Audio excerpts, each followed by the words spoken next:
Hello there, guys, and welcome back to my channel for a very much needed, in my opinion at least, kind of pre-match therapy session. We are going to talk in more detail about Everton versus Chelsea, or Chelsea versus Everton, I should say, on Sunday when we'll do predicted 11. Maybe we'll hear a little bit more which players may or may not be available, because my days and Pies, I won't even beat around the bush today. We have plenty of stuff to talk about. New financial fair play rules, semi-automated offside in the Premier League from next season, stuff like this. But I think what all of us, not woken up to, but all of us kind of, as soon as we started our day with like looking at social media and stuff, the first thing we get thrown in our faces is 2 more injuries. Enzo Fernandez and Axel Disasi have out of nowhere been added to the injury list. We'll ill and stuff as well, but bro, please, when will it stop, man? Will it ever stop? I can't handle it anymore. Every time it's a new injury. And now it's 2 of the ones that have had the best injury record so far this season. So now even those 2 aren't safe anymore. Yeah, I know. It's kind of crazy. I don't know how you explain it, to be honest. I think, it's probably a mix of the medical team, Pochettino as well. But yeah, it's probably the biggest crisis I think we've ever had in terms of injuries. Like, I think as soon as 1 or 2 come back, like 1 or 2 more get injured at the same time, illness, obviously you can't help. Like maybe Sterling will be back for Monday or whatever, but I just don't really understand how we're picking up so many like muscle injuries. It leads me to think it's a lot to do with the training, but obviously, no one really knows because we're not there day to day. So we're kind of being left in the dark in this and just have to kind of guess as to what's happening. I think they've done investigations, will do investigations, but at the end of the day, I don't think it's one singular problem. I think it's things that are, I think there's multiple problems. And what do you do about that? I guess we'll just have to find out. That's exactly it, right? You said there, it's multiple problems. I mean, if I scroll down to it, Ben Chilwell is now in partial team training. And you'd think, why are you even talking about that? Like, why are you talking about Ben Chilwell? Well, it's just, the whole thing is just very odd because now Ben Chilwell picked up a knock on the knee in that 2-2 draw, I feel like against Brentford it was. Then he was all of a sudden out for Chelsea. Then he was all of a sudden called up to the England squad while he wasn't available for Chelsea. Starts 2 games for England. I don't think he played the full 90 in either, or definitely not both of them. But even still, picks up another injury there, another knock on the knee. Not like a serious injury, but seemingly some sort of issue with his knee that doesn't seem to be fully sorted the whole time. Like, I think Poch, or was it some other report that said, he had to, have liquid removed from his knee. Obviously, when you inject the needle and like suck the liquid out, which is not fun. But then he's been ill, which was given us the reason why he wasn't involved against Sheffield United last weekend, for example. And now he's not ill anymore, but all of a sudden he's still not fit. So we don't even know. Is he not fit because of the illness? Is he not fit because of still recovering with the knee injury? Who knows? We kind of just touched on Disasi and Enzo Fernandez. Now, here it just says undergo a medical assessment, but also in the press conference, we didn't get any more information. Like, it just baffles me, these journalists. Like, I think there was a question about it, but when Poch doesn't give you a satisfactory answer, surely you push him. Like, obviously clubs have no responsibility to tell the public or anybody else what exact injuries we have. But what is the point in having these kind of injury reports every week or before every game when you're not really giving out information? Like, it's kind of just, we don't even know what kind of injury Enzo and Disasi have. Like, I'm not sure if you saw it, but me and Ollie were kind of, going back and forth in the group chat saying, well, Ollie was saying it's most likely just another kind of re-aggravation of that groin problem that Enzo has been carrying for a long while, to be honest. And I'm like, yeah, but it could just be equally as much anything else. Could be hamstring, could be a knock on the knee like Chilwell, could be a toe injury like Cole, like could be anything. We have no idea. And like, one of the most aggravating things for me is always like how long it seems to take at Chelsea until we find out what injuries we have. I wouldn't even be surprised if come Monday they still don't know what the actual injuries are. Like, I remember the day David Alaba did his ACL in a game for Real Madrid earlier in the season. By the time Ancelotti did the post-match press conference, he told the media that Alaba did his ACL. Chelsea would take like 2 weeks to actually figure out that the ACL is torn. Like, and I've not even gotten to the baffling bits. Like, obviously, Sanchez being ill. Is he ill? Is he injured? Sometimes it's this, sometimes it's that. Just not available. Sterling, okay, seemingly not being used anyway, but now they're saying absolute illness. Is that why he wasn't used, especially not used as the first sub last week?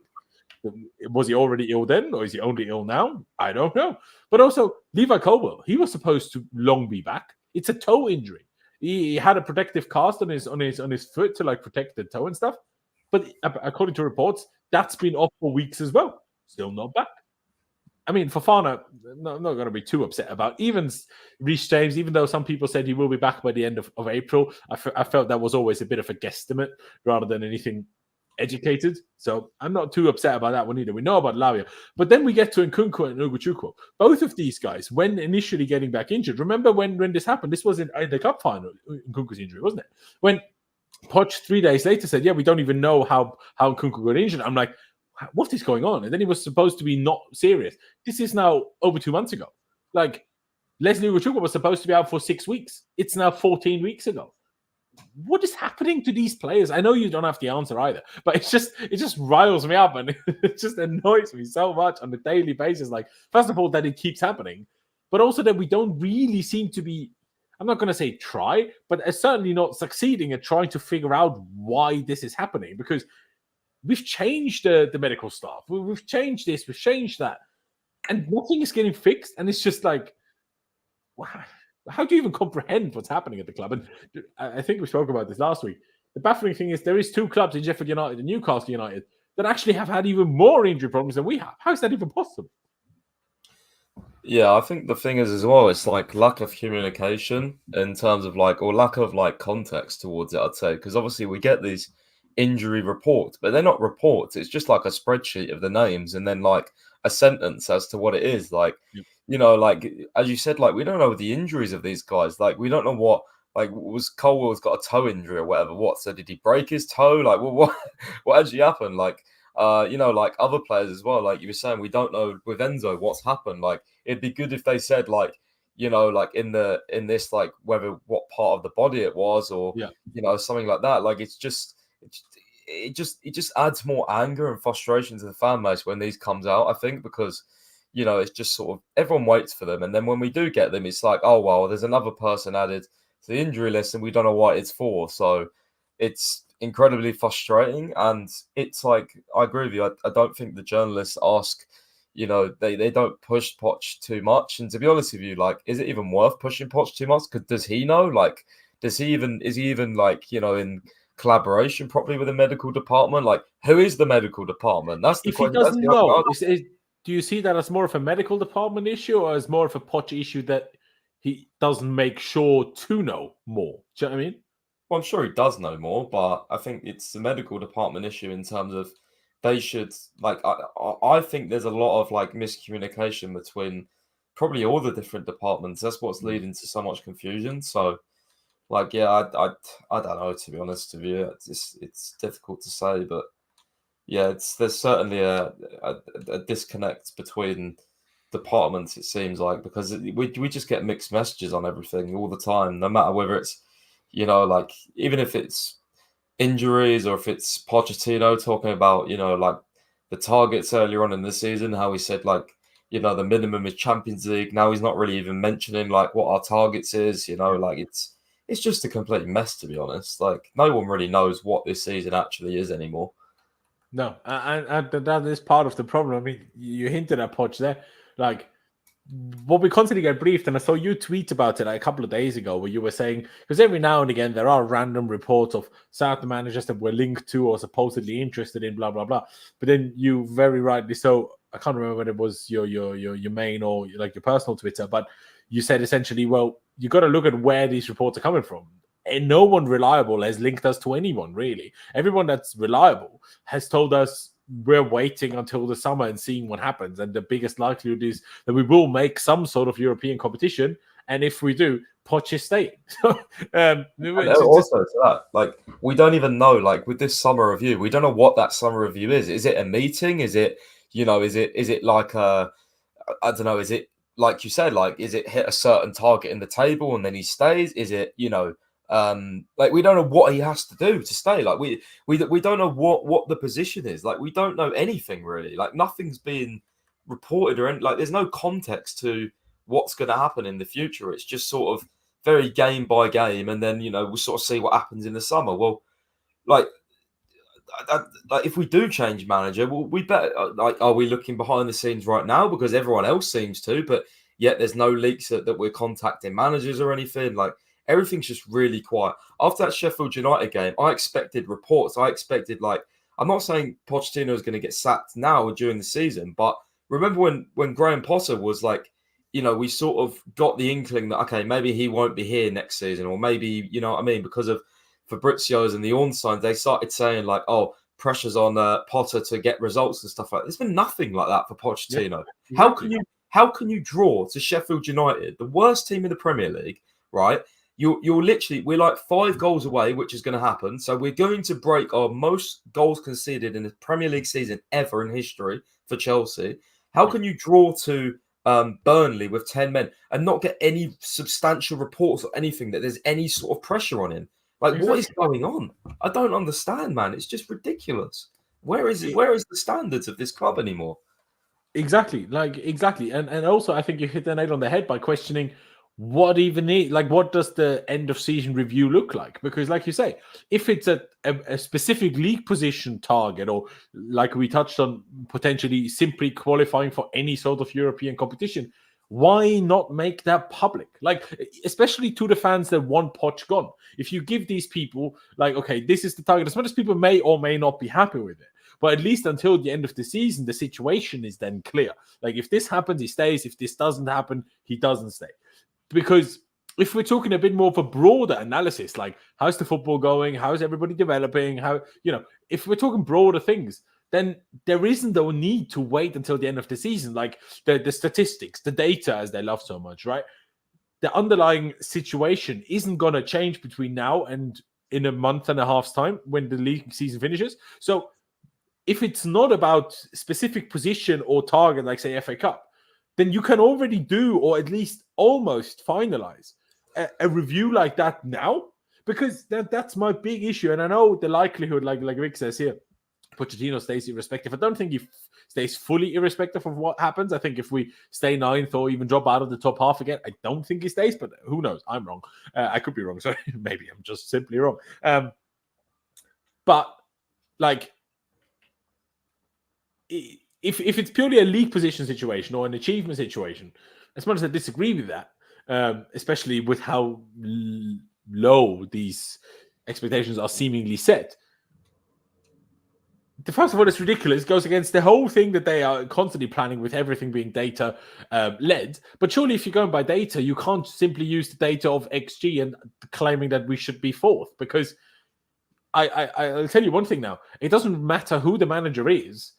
If you have a good team that is young and inexperienced and has a manager that struggles to break down low blocks, you're always going to beat most teams on XG the way we play.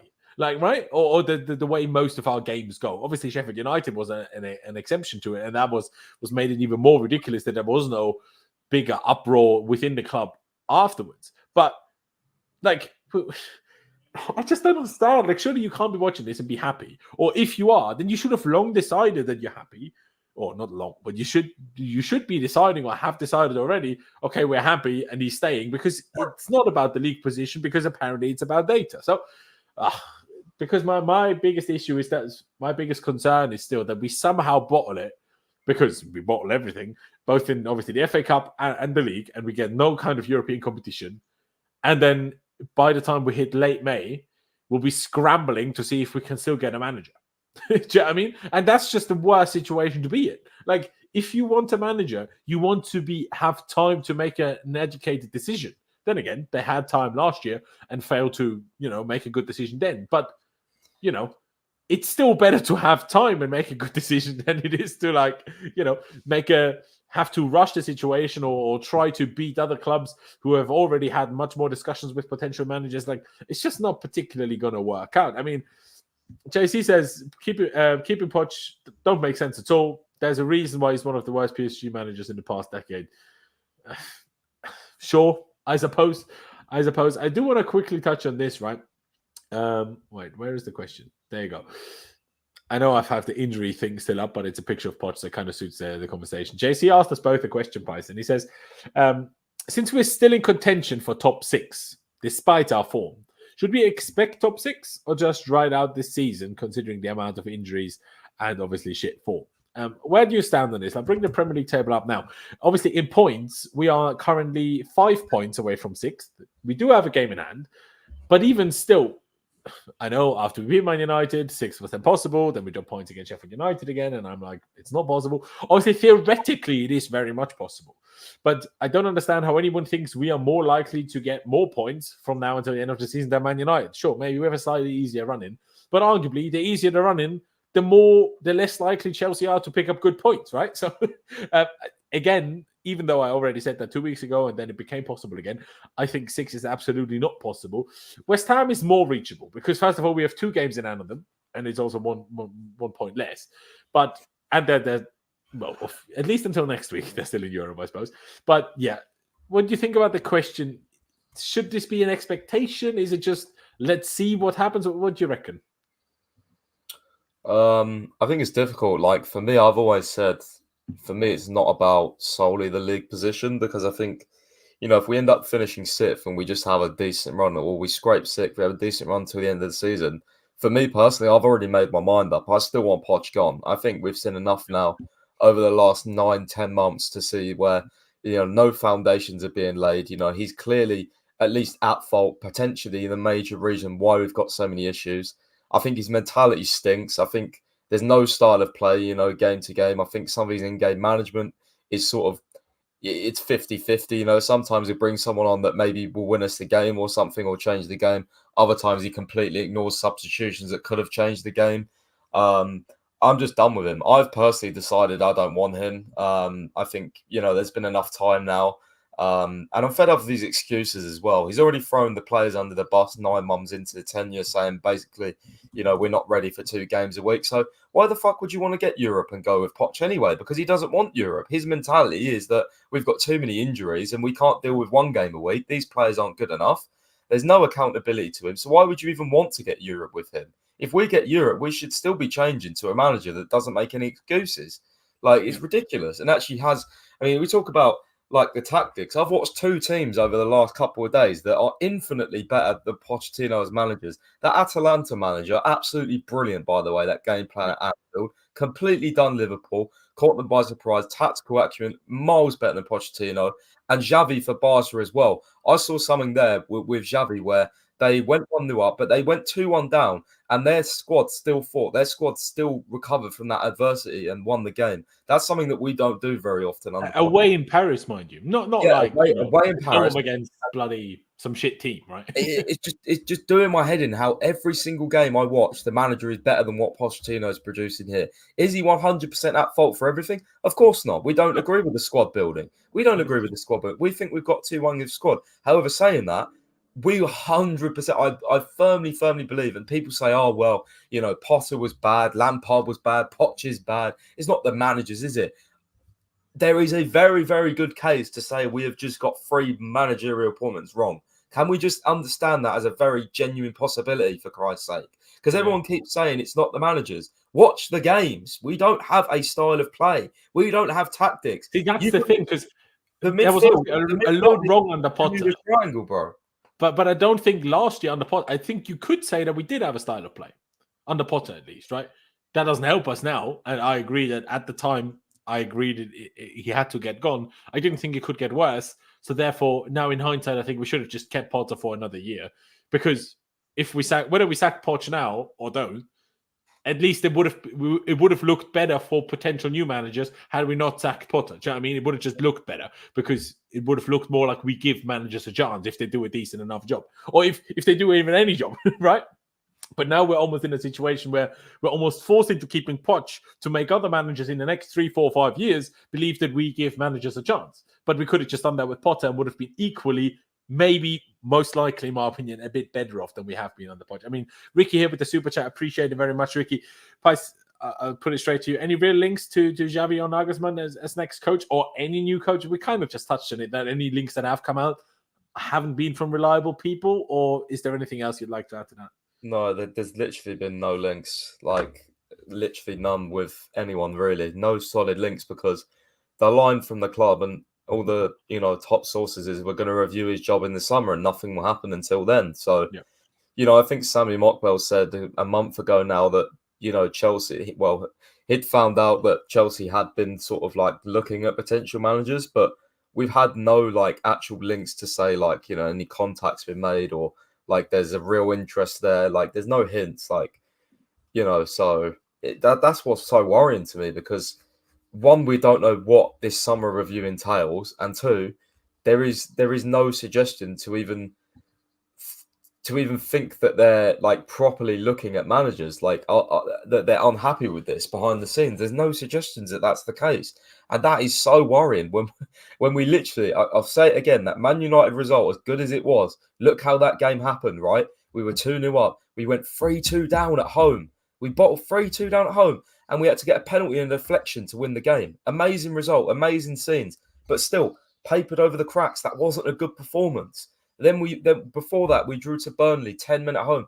They had their manager sent off. They're fighting relegation. Then we had Sheffield, right? There's been numerous other games where we've just been absolutely shocking. It's been like this for months. Yeah. And I just don't understand why there's not more noise around Pochettino and his job. I can't understand it, honestly. I just don't get it. Even from a fan's point of view, isn't it? Because I feel like for the first time in that I can ever remember, other than maybe Conte's second season, when obviously he then left in the summer, that I think we've ever gotten past the point of where all of us have thought the manager should get sacked, and he hasn't gotten sacked. Because even with Potter, that happened, right? This is then the first time it didn't happen. And that's, remember, Pies, when we were talking in the group chat, how you were like saying, there almost needs to be more of an anti-movement from the fans so the owners like even realize that the fans have a problem. But I think because it's been so bad for so long, and now this is the second, well, arguably third manager, if you include Frank, in a row, where it's just gone so bad. And because he wasn't then sacked in January or early February, I think fans have almost given up with it. What happens next season, I don't know. But I'm sure all of us have seen those pictures about how many season ticket holders have returned or whatever, handed back their tickets for this specific game against Everton on Monday. Now, obviously, it being a Monday night game doesn't help. But even still, it's a mess. But in terms of the next coach, man, Xavi is an interesting one. I always felt that in the people that I kind of converse with and what I see on Twitter and stuff, I always felt that he got a bit of a, to me, surprisingly bad rep, but it's not like I paid a lot of attention to Barcelona. But for me, they were in such a mess 3 years ago that you could have, like, people were literally thinking that club might go under. And then all of a sudden they win the league last year. To me, that was such an achievement from Xavi. Even if, sure, Real Madrid had a poor season, Atletico were nowhere to be seen, I get that. But even still, the fact that he managed to win that league with one of the best defensive records in the history of La Liga, to me, was very impressive. Now, does he maybe play the most funnest of football all the time? Maybe not. But he also, on his own accord, decided, I'm leaving. So that makes me think he wouldn't say yes to Chelsea anyway, because he's clearly not enough of a yes man to play along with this silly game. But I think he's a bit overhated. Would I really want Xavi? I'll be honest. I'm not. I don't know enough about him to say yes. And recently, other than Arteta, most ex-players, managers, have not been particularly great. So that in itself makes me think maybe not the best idea. But you also have the examples of like a Pep. He's an ex-player. Do you know what I mean? Like, or Xabi Alonso now. Or who was it before? Like Luis Enrique. Obviously, very impressive player back in the day. But yeah, Nagelsmann. But just quickly. Obviously, with the Euros coming up, I know we got Conte, even though he had Italy at the Euros in 2016. In hindsight, I don't really understand how we managed to make that work. Because what if Italy made the final? Pre-season would have started before our new manager even finished the Euros. So, to be honest, it surprised me that it's even an option. I guess it worked in 2016, so it could work now. But, man, like, do you still have a favorite? Like, is it clearly De Zerbi for you still, or are you losing that again a little bit because obviously this season isn't going particularly well for De Zerbi? Where do you stand? And so I know most likely no changes are going to happen anyway, but I'm still asking you the question. Well, I think De Zerbi makes the most sense with the football he plays and the fact that we've already got 3 of his so-called players here, you know. But Nagelsmann definitely. I for some reason I feel like he's like a Chelsea type manager. Like I can kind of feel that sort of energy there from him. I think he's a really good manager, Nagelsmann. I would really like Nagelsmann. I'd be intrigued. But other than that, there's not too many. I mean, Xavi would probably be like the last sort of, I mean, I guess you could call anyone an experiment, but you know, I think Xavi would be the last sort of so-called quote unquote experiment that I would probably do. You know, there's the final coach, I think Arne Slot, but I don't know too much. I'll be honest, I don't want Arne Slot. I don't know much about Arne Slot, but he's the least Chelsea looking manager I've ever seen. Yeah, I mean, I'm not having like this. I already, before we've ever been seriously linked with him, I know we tried to get him last summer. He said no, that's why I went for Poch. But I don't want the board jokes, man. I can't handle. Leave alone with stupid bold jokes. You just know people will replace the O with the U as well when we do bad, and it's just you know, it's it's not great, but yeah, he's probably one that I think if we were to change manager, I think he'd probably be right up there because we've wanted him before, supposedly. So. But yeah, I mean, as far as I know, I think he's having another good season with Feyenoord. At least they're not doing too bad. But my thing is like Ten Hag looked absolutely unbelievable for Ajax. You know, one of the best teams one of the most fun teams I've watched in the Champions League. That Ajax team. I know, by the way, I mean obviously, Slot does not have anywhere near as good as team as that Ajax team, but. Like, still, you know, look at Ten Hag here. I think, you know, most United fans want him out. I don't rate Ten Hag at all. So I just worry about coming from that league, you know, with not much experience. It's a bit, it's one of those ones where, you know, you may get 2 years and then, you know, he'll go. But at the end of the day, we might need 2 years for now because we can't last a fucking season without a manager. So we need something. We do absolutely need something. Ricky says, if I was director, I'd take Xavi in a heartbeat. Look at what he's done to the young talents.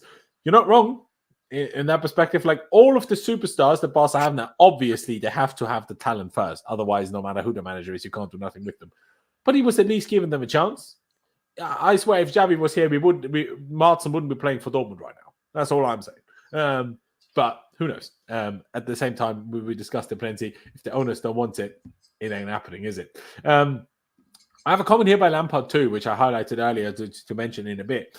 And I want to quickly touch on it. He says, you know, guys, that if we didn't bottle easy games, probably we could still be playing for top four. There was we looked at it after the Sheffield United game, a tweet you put out against how many points we dropped against certain teams. And if we only added those, I think it was 23 points to our current tally, that would put us in the top four. I just want to say one thing to it.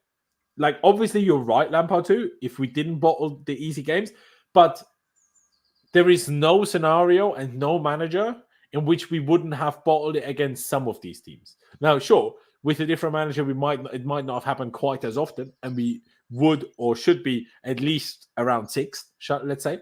But I think the whole top four conversation, we need to also be realistic. Obviously, you can say if we didn't bottle it against all of these teams, but you can even go back to like Jose's second spell.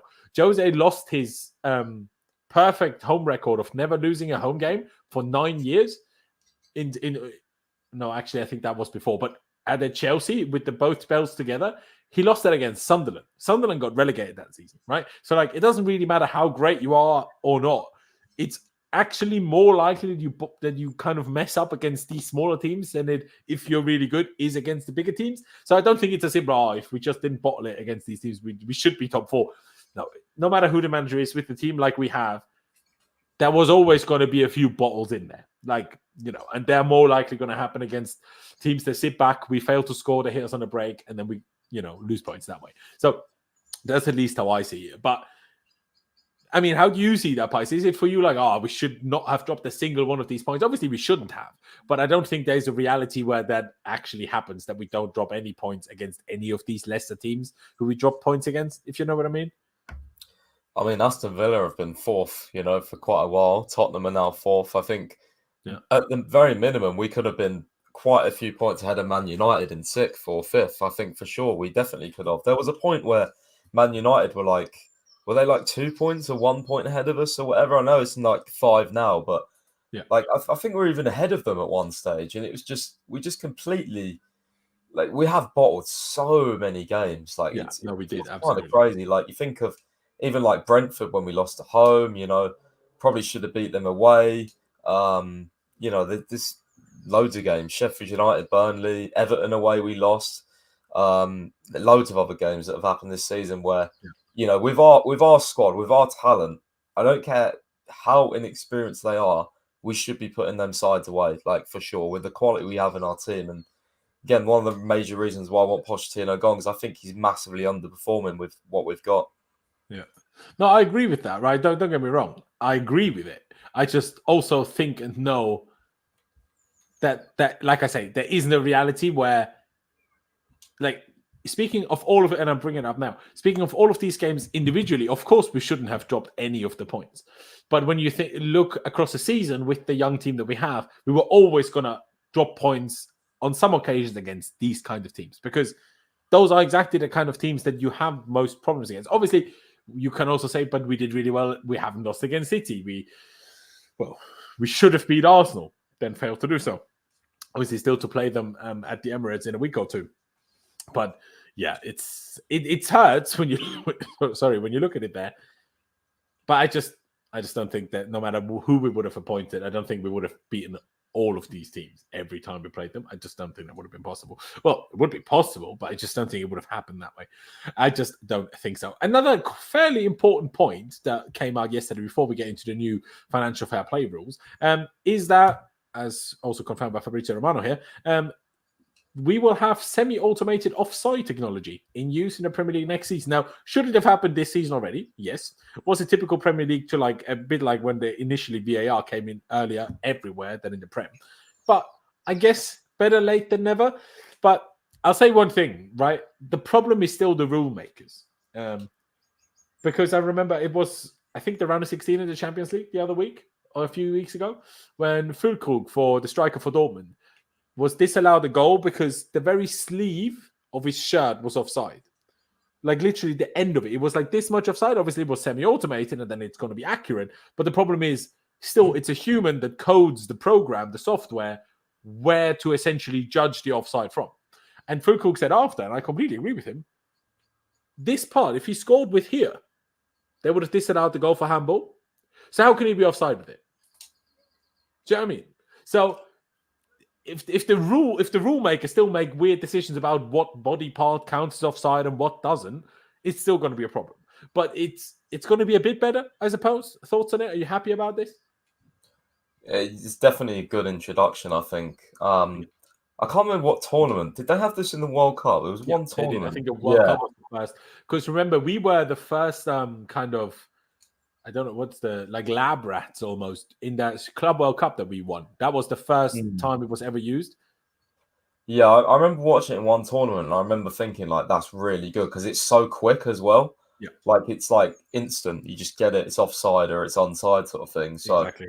It is really good. But like you said, how do they judge it? Is there going to be inconsistencies? Like it's got to be one straight rule from the off. Like there can be no changing it because like maybe midway through the season, some clubs don't agree and then it's changed. And then it's like, well, look, before the changes, we would have actually got this now, what was previously ruled out and that sort of thing. So, yeah, it's one of those where it has to be thoroughly consistent, like throughout the board for a whole season. No changes, no votes to change any rules. Like, let's just unanimously agree on how to judge it and then let's do it for a whole season so no one can feel hard done by, 100%. I thought, because I saw this video, let's just look at this video where they explain how the semi-automated offside works, because a lot of us know what it is, but do all of us know how it works? I don't know. So it's only a minute long, so let's quickly look at this and then see if we take any interesting conclusions from it or not. I'll be honest, I haven't watched it first. Maybe I should have done, but didn't have time. Was in a rush to get this stream live, so here we are. So let's watch this. Ladies and gentlemen, if you can't hear anything, tell me, but I think you should be able to hear. A sensor in the center of the ball sends inertial data 500 times per second, allowing a more precise detection of the kick point compared to conventional broadcasts and optical tracking, which are limited to 50 frames per second. In addition, 12 dedicated tracking cameras mounted underneath the roof of each stadium track the ball and 29 points on the body of each individual player 50 times per second, calculating their exact position on the pitch. The 29 points include all limbs and extremities that are relevant for offside calls, allowing the team in the video operation room to know the exact position of a player at any given moment. All player and ball data is processed in real time by artificial intelligence, which triggers alerts in the video operation room when an offside position is detected. The system constantly tracks and alerts once the ball is received by a player who is in an offside position when the ball was played. The video match officials validate the proposed decision by manually checking the automatically selected kick point and the automatically created offside line. The offside decision is then communicated to the referee via audio headset. For improved communication to the fans, after the offside decision has been confirmed by the referee, a replay animation is created and shown in the stadium and on TV. There you go. Looks pretty good to me. I will say, if I go back to this moment here, you see this line where that is? Like, this line isn't at the front of his toe. That's all I'm saying. That's all I'm saying. But otherwise, it looks great, doesn't it? Otherwise, it looks like that should help us a lot. Like, in terms of at least offsides being one less problem within officiating. Or do you disagree with that?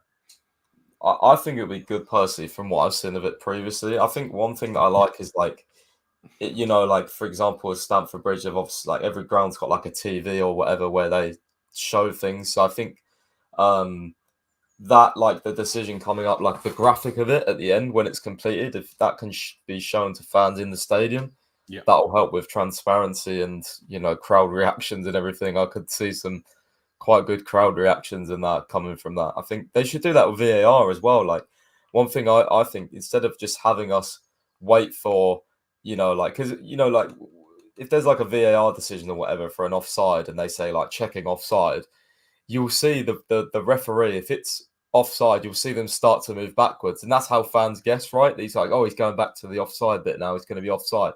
They should show the process on the screens in the ground, so fans don't have to like be sat and like waiting. You know what I mean? Like, should be fully. It depends on the decisions, right? Like, if it's a foul situation, obviously they can't just show the foul on screen, because then you're going to have home and away fans like creating pressure on the ref if they see it, because they will all have their opinions. But for offside, when it's factual, especially when it's done by AI like this, and you're like, should be at least sure that the lines are drawn correctly, unlike some of the Premier League VAR referees have done before, then obviously I completely agree that they should be showing that 100%. But yeah, this is at least something positive. Then we do need to discuss about a different thing, right? I guess I could have highlighted what Poch said about Chilwell and these lot, but now we're past it. The Premier League have agreed new financial fair play rules for next season. I'm not sure if you managed to read all of it yet, Pice, or whatever, but we'll just read through a bit of it, not every detail of it, but we'll read through a bit of it because it is quite interesting, especially the part that, even though they're saying they've agreed new rules, and then when we read it now, we will realize it's not all agreed yet. But we'll get to that in a second. So I'll read through a bit of it, and then we'll just have a bit of a discussion. By the way, ladies and gentlemen, if you're enjoying this stream, and if you're new here, please be sure to subscribe. That'd be massively appreciated. And hit that like button as well. It really does help me out. But yeah, Premier League clubs have unanimously agreed in principle, that's the important word, to introduce new financial fair play regulations at a meeting in London on Thursday. The profitability and sustainability rules, PSR, that have capped how much money clubs can spend over the last decade are set to be scrapped from the start of the 25-26 season and replaced with similar squad cost control rule, the one the UEFA adopted in 2022. Didn't realize that what the UEFA called it was that since 2022, but fair dues. The new system, which must still be fully ratified by the Premier League's annual general meeting in June, will work as a shadow to the existing PSR regime next season. So next season, they're kind of both in play, but obviously a bit like with the new one will be a 2-year cycle. Currently, it's a 3-year cycle. So obviously they will interchange, and only from, well, not next season, but the season after will the current rules not be in effect anymore. So indirectly, it doesn't actually change much for Chelsea for this summer. No, I should reword. It changes nothing for Chelsea this summer, but obviously in the long term, things will be changed a little bit. There were actually 2 votes on Thursday's shareholding meeting. The first, which received unanimous backing, was to progress discussions on the final detail of the Premier League squad cost rules, with a view to adding the new regime to the rule book this summer. The second, which was supported by a strong majority, was on how the new regulations would be phased in. Under the proposed new regime, clubs will only be allowed to spend a set percentage of the annual turnover on the wage bill for the first team and its coaching staff, plus the amortized cost of their transfer fees and all agent fees. Amortization is how transfers are accounted for in clubs' financial reports, with the cost of acquiring players, including fee and salary, spread out over the length of their contract. The major difference between the Premier League and UEFA regulations will be that the Premier League will operate a two-tier system, with clubs playing in European competition only being able to spend 70% of their turnover, while clubs not competing in Europe are able to spend 85%. And then also an important bit, contrary to recent reports, clubs that breach the Premier League's rules will still be subject to points deductions, although we'll see it as we go further down. That is still up for debate a little bit, because that is something a lot of the clubs would like changed. But Pys, I think it's quite good if we kind of jump in there for a second. Not sure if you understand any better than me, or if we both understand something wrong here, but I do find this interesting that teams that play in Europe can spend less than teams that don't play in Europe, because doesn't that inadvertently kind of mean that the benefit of qualifying for Europe will drastically reduce? Because yes, you will make more money, but if you make that more money, you're not really allowed to spend that more money, because you're going to be at 70% compared to 85%. And isn't there also a case to be made that, especially with the Conference League being financially not particularly incentivized, right? Like compared to especially the Champions League, but even the Europa League, if only playing Conference League already stops you from spending 85% of your overall turnover to only 70%, even though it barely increases your actual turnover, isn't that a huge disadvantage to then play Conference League? Do you know what I mean? Yeah, the 70 and 85% thing is weird. I mean, to be honest, I haven't looked too much into this. I don't really understand much of it, but I'll look into it a little bit more. But I can only think this is probably going to be. I mean, I've seen a few people say it's probably going to be more beneficial for like teams like us, because with the current rules, it's like over a certain period, I think you get judged on. So. Yeah, I'm not sure, but just have to wait and see. I've seen a fair few people say it's better for us. I haven't fully understood why they necessarily think it's better for us. I assume because when you're a club with our stature, and when you're a club with, well, owners that at least think they know what they're doing when it comes to off the pitch stuff, we should be able to generate lucrative sponsorship deals, maybe a little bit more lucrative than some other teams manage to achieve. And obviously that increases our turnover. Therefore, we are allowed to spend more money, right? Even if the on-pitch success isn't necessarily much bigger. I do like the fact that there is a difference between teams qualifying for Europe and teams not, because that keeps things a little bit more on a level playing field within the Premier League. But like I say, for Conference League in particular, maybe even Europa League, this seems a bit unfair, where it's almost an advantage to be 8th, say, for example, if 8th doesn't make Europe, then to come 7th and get Conference League, which that is a bit of an issue. But also your thoughts on that, at least, as of right now, they will not remove points deductions, and because there was talk, if we scroll further down, there's also a bit of an explanation of it. I guess I can quickly go to it, where they do explain it. Where is? Oh yeah, some clubs have suggested this would work like however, some clubs are still keen to explore the possibility of introducing financial penalties instead of points deductions for minor breaches of the squad rule. So not necessarily no points deductions at all, but only when things are not particularly major. Obviously, we're going to play Everton on Monday. Everton got another 2-point deduction, which first of all is just, why have we had 10 then reduced to 6? Forest got 4, Everton got 2. What is the basis of when you get 4, when you get 2, when it just seems a bit of a mess. But yeah, like I say, however, some clubs are still keen to explore the possibility of introducing financial penalties instead of point deduction for minor breaches of the squad cost rule. Some clubs have suggested this would work like a US-style luxury tax, while others have preferred to talk about a buffer zone for less serious cases that do not merit points deductions. Do you think points deductions should remain a thing? Do you think they should scrap that? Where do you stand on it? Because I as much as maybe for Chelsea this is not beneficial, I think for the fairness of the competition, I actually think points deductions should remain a thing. Again, if it's super minor, like maybe the 2 for Everton now, that's stupid. Especially because Everton have been charged and fined and penalised for the same problem multiple times, because obviously the 3-year cycles, there's you have the 3-year cycle of the 1920, 2021 and 21-22 season, and then you add to that the 22-23 season and the 19-21 falls out of it. But if where you kind of messed up and spent too much money with making too little was in, say, 2021, then that's also going to be in the next year cycle. So you're essentially getting punished for the same offense twice, which to me just sounds stupid. But yeah, in general, I think teams like Newcastle, Manchester City, even us, we can't forget quite how much money Clear Lake and stuff have. You can't fully go away from points deduction because that will just... If you do that, I think no one will care about the rules anymore, and these huge clubs with essentially endless money would just break the rules, pay the fines, and pretend nothing happened. Or how do you see that? I'm a fan of points deductions. I think they're better than like transfer bans overall, because I think whatever you say about transfers, like if you get a transfer ban, like some people will say for us, like it's probably good. Stop signing players, work with the current squad, but. Whatever you say about that, there's nothing better than a transfer window.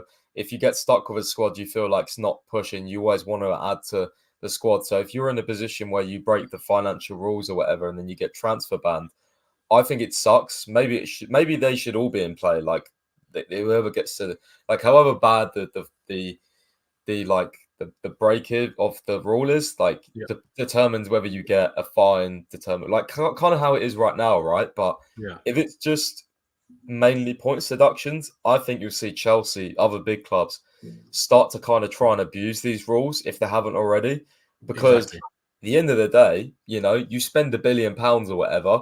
Say we're not being investigated, but say we spent over this limit or whatever in 2 seasons' time, and we got a 6 points deduction. What is that really to a big club, right? That should be competing, right? 6 points, whatever. You can get that back in the next few games. So the sort of like the incentive to, like, what I'm trying to say is not a big punishment compared to what you're doing to improve your overall squad.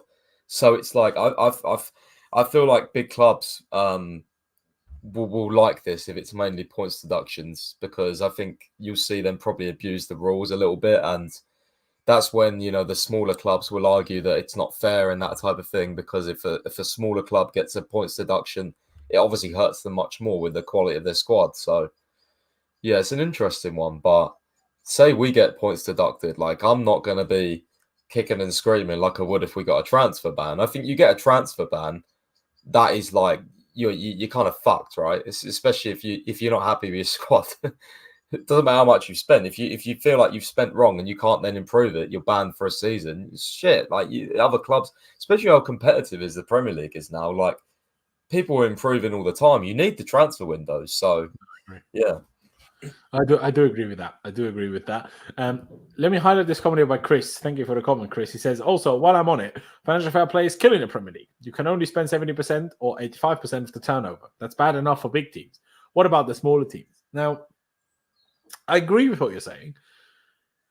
I think it doesn't necessarily change now compared to the old rules, because the old rules was 105 million over what you made as the maximum rule. If you scroll down here quickly, you can see, sorry if you hear background noises, the current PSR guidelines, which see clubs allowed to lose a maximum of 105 million pounds over a rolling 3-year accounting style. I've seen Everton twice hit with points deduction this season, with Nottingham Forest also penalised, right? So therefore it was what you make plus 105, and now it's the turnover 85 or 70% of it. So the obviously the teams that make the least money will always have the most restriction, but purely by having the least money, they automatically have the most restriction. So that's just like normal. Do you know what I mean? Like, I don't think there's a way in which you can stop doing that, because sure, if you're talking about, how can a team like, say, Newcastle or Villa, how can they, climb up that ladder?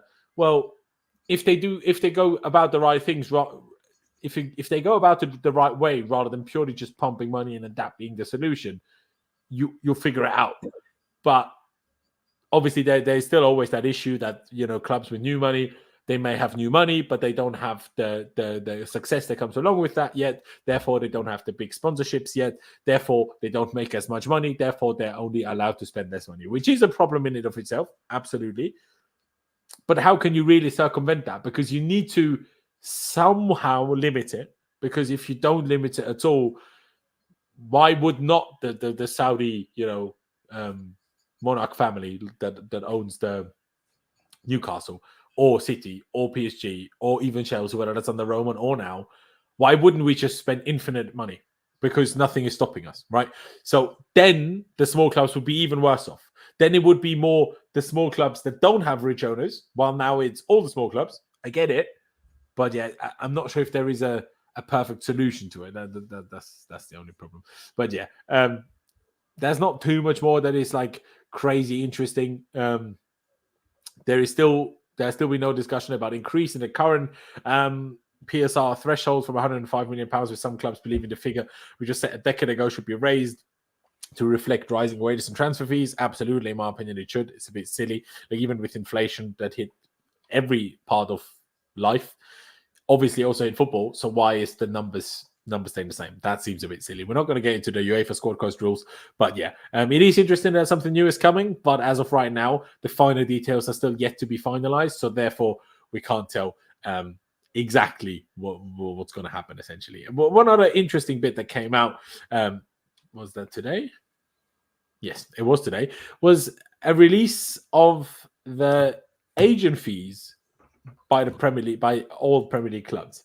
And as you can see, if you go to Chelsea, no, can't highlight. Chelsea are by far the highest on £75 million. Next highest, City on 60 million, and next highest, Arsenal on 24 million. So we have spent nearly triple on agent fees. Actually, not nearly, more than triple on agent fees than Arsenal and than Arsenal have. Now, obviously, because we made huge signings, Enzo, Caicedo, Mudryk, God knows how many else. Obviously, we signed so many players that this is only natural.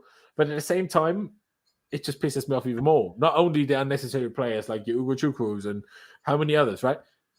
But we are also funding the lifestyle of 3 generations of these agents' families. And the result of it is that we need to sell every academy player that we have, other than Reece James and Liverpool. Like, isn't that crazy? Like, I know obviously sometimes you need to spend this kind of money to get certain players over the line.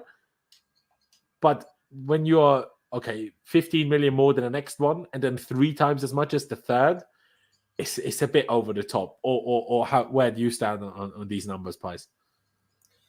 Yeah, I mean, I agree with you, to be fair. I mean, it's good in a sense that we've got the money to, I guess, get these players, because at the end of the day, like, especially with our players, the ones we've signed, like, where the agent fees really come in is like if there's direct competition. So maybe Mudryk won because obviously Arsenal were in.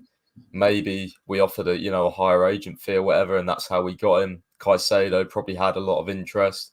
But it's crazy. The amount of money is crazy. This is in a year as well, from January 23 to January 24. You know what's more interesting for me is the fact that Igbali likes to run this, or has this idea of low operating costs, all this palaver, and yet he allows Winstanley and Stewart to spend so much in agent fees on transfers. I mean, when it comes to the transfer window, money, they seem to forget about, all their model.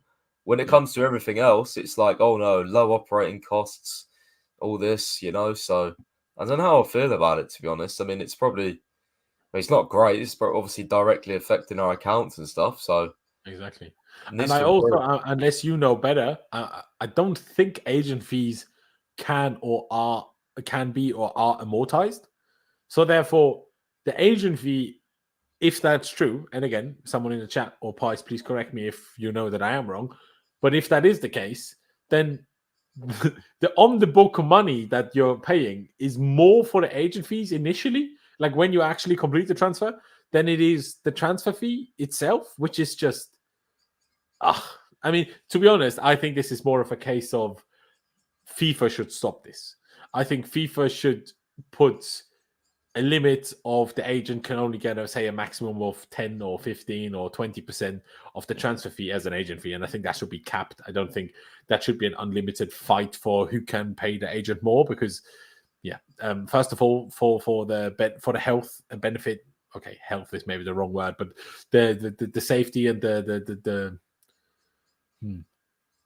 just to make sure players are left in good hands and not by greedy motherfucker agents, right? Like, I think to protect players, I think it's important to not leave this as an unlimited thing. Maybe there is a limit that I'm not aware of, but yeah, I think that should be something that should get out of hand too much.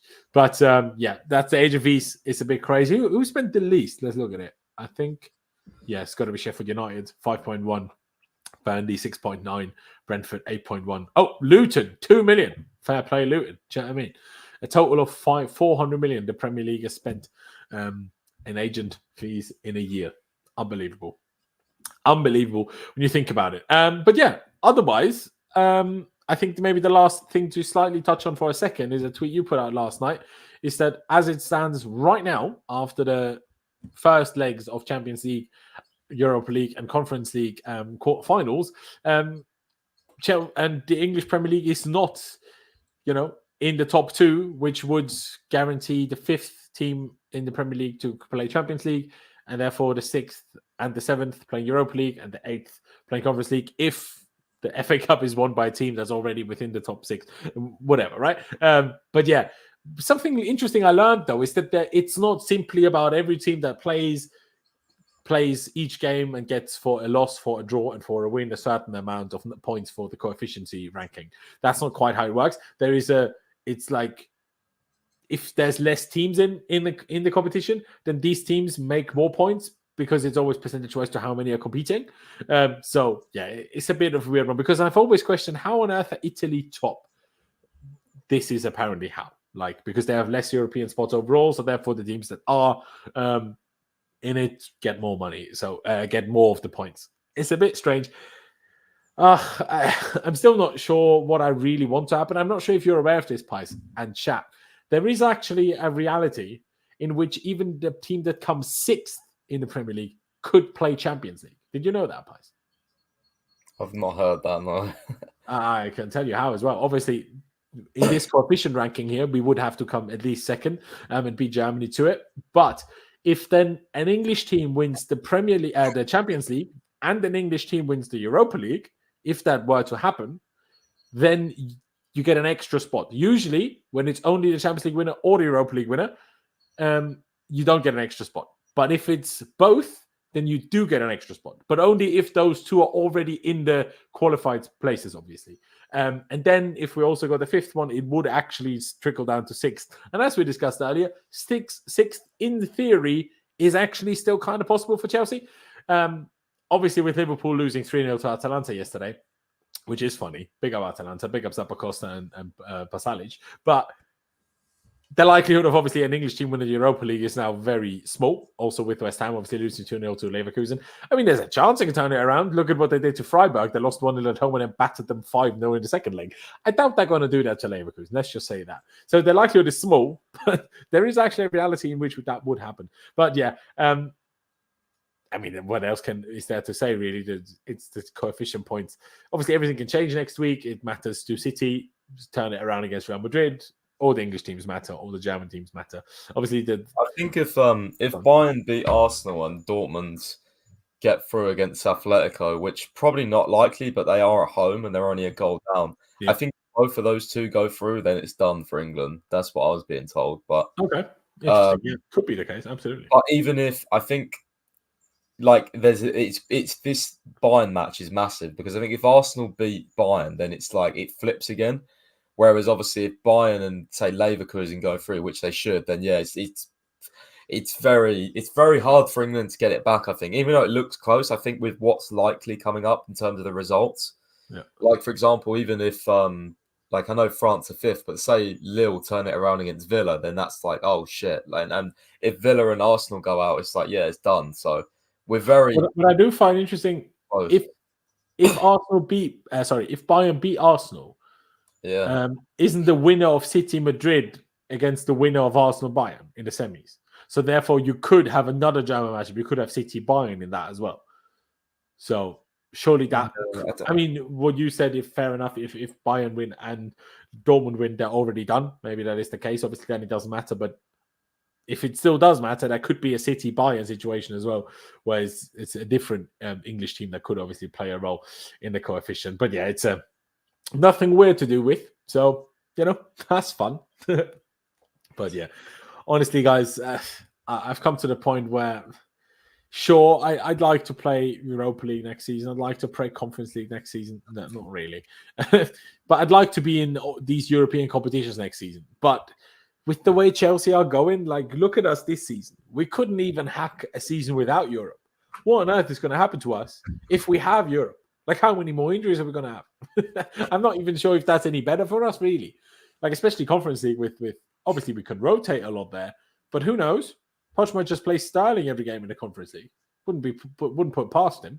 So I don't know, man. It's if we used it like Sarri did in the Europa League season, and you basically have the breakthrough of Hudson-Odoi, you start Ampadu in some games and use it for this. Sure, great, fantastic. But we could also have so many injuries that we need to play. Like if we this season played Conference League, because we've had so many injuries all the time, we wouldn't have really had the possibility to rotate much because the players that played most of the games were mostly the only ones that were fit and available anyway. So I don't know, man. Pies, where do you stand on it? Would you even be? I'm not going to ask you. Would you be happy if we play Conference League? Because obviously, in general, you're not. But would you be happier playing Conference League than playing no European competition, or would you actually prefer none than Conference League? Probably. I don't know, man. Depends. Like with Pochettino, probably like none. To be honest with you, I genuinely think if we had 2 games a week with this guy in charge, I think we might have to field like you up front or something in the end. Like literally, we'll probably get to a point where we have no like players available because you imagine the trainings with like, you know, a game on a Sunday and then a Tuesday or a Wednesday or whatever, or whenever the Conference League is a Thursday. I think even still, like, it'd be horrendous. So I don't know. I for me personally, I could probably do without, you know, a season of Conference League, but it would be interesting in some points, I guess. I just think it's one of them ones where you just get like memed, even if you win it. It's like, oh well, you know. Like I think if we win it, because we'd then be the only team to win all of them, I think we wouldn't get memed for that. But until the moment that we win it, we'd get memed the whole season for even being there. I just think the competition, like I've thought is ever since they announced it, I just think it's embarrassing. I think it should be, well, you know, even with the Europa League, also embarrassing, right? Even with the Europa League, right? The only good thing about the Europa League is that you can come down from the Champions League. Yeah. That makes it a bit more like big in a sense, because some years you get, you know, like how we played Arsenal in the final of it. Don't mind that too much, but when the Conference League, like the team you will play in the final will probably be like 7th in Serie A. It's just like, what's like, seriously, it's like a friendly game. And I just, it's only good to see, you know, like we could keep Santos, we could keep Hutchinson in the squad, you know, like we could see a few of these young players. But again, like with this ownership, what's to say that they do very well in the Conference League and then don't get flipped for profit? You know what I mean? So the whole experience of it needs to be justified. It needs to have meaning to it.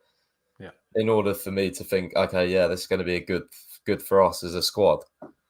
Absolutely. I mean, when you look at the teams that are in the quarterfinal of the Conference League right now, it's Villa, Lille, Olympiacos, Fenerbahce, Victoria Pilsen from Czech Republic, Fiorentina, Club Brugge, and PAOK. Now, obviously Villa, because they're a Prem team, they wouldn't be in a much higher European competition. Obviously, they've been top 4 until now, pretty much for the whole season. So they could be most likely Europa League next season. And Lille, we've faced them in the Champions League multiple times, so I guess they're not the worst. But Olympiacos, Fenerbahce in a quarter-final, Victoria Pilsen, man. Club Brugge, unbelievable. Unbelievable, if I'm honest.